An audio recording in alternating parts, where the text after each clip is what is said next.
Hello, Twins fans. Welcome back to another episode of From Kasota Limestone. I am Matt Lenz with Twins Daily, and I want to look at the implications of Pablo Lopez signing a 4-year extension with the Minnesota Twins. Now, we don't know the exact details of that extension yet. He had just completed a start in New York, and so the physical is going to wait a few days prior to his next start. Thanks to Jeremy Nygaard for pointing that out in that little tidbit. That's dumb. Hello, Twins fans, and welcome to another episode of From Kasota Limestone. I am Matt Lenz with Twins Daily, and today I want to look at the implications of Pablo Lopez's 4-year extension. Now, we don't know the details of that extension, and as Jeremy Nygaard of Twins Daily pointed out, he had just completed a start in New York. Before they can do that physical, they want him to mostly fully recover from that start. So we probably won't get the official details, and the contract won't be official for another couple days as he recovers from that start.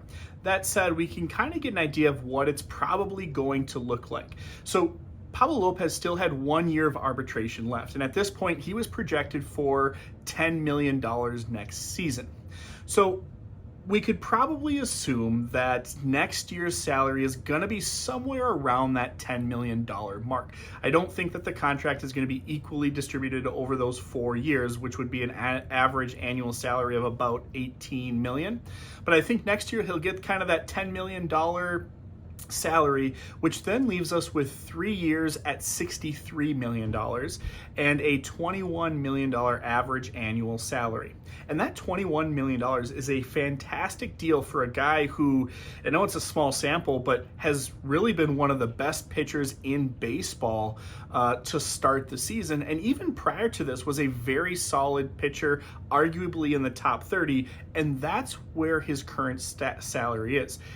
Compared to salaries this year, a $21 million salary wouldn't quite get you into the top 20, but it would get you into the top 30. And again, undoubtedly, he has been a top 30 pitcher this year. You could even argue he's been a top 30 pitcher for a couple years now. So great move by the Twins to sign him at that rate, and really an important move as we look ahead to the starting rotation.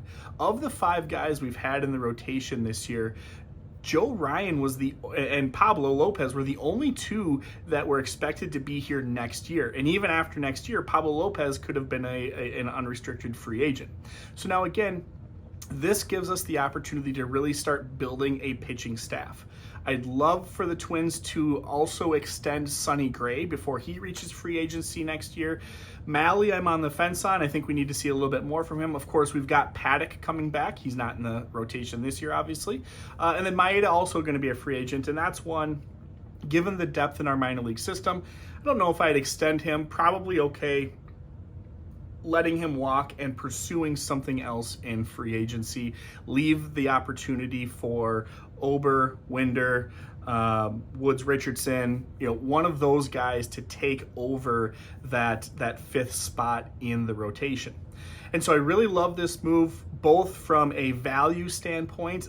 I think that Pablo Lopez has the potential to be a top 10 pitcher, which would mean that I was completely wrong when we traded for him. I was a big Luzardo guy, which he's also having a good year, but Pablo Lopez to this point looks like he might be the better pitcher in what was a win-win trade for the Twins and the Marlins. I also love the deal from a team perspective. Again, just locking up these impact arms in your rotation. Our rotation has been somewhat of a revolving door pretty much ever since Falvey and Levine took over, and so this solidifies the top 2 spots in the rotation for the next handful of years. Again, would love to see Gray extended, possibly on Mahle, and then open up a spot for a prospect to take over next year or the year after. What are your thoughts on the deal? Try not to overreact based on what we know about Pablo Lopez in just his first 3 or 4 starts, but kind of big picture. How are you on the deal? Too much money? Not enough money? Too many years? Not enough years? Love to hear your thoughts in the comments on Twitter at Lenzy2108 or on YouTube, Musings from Twins Territory.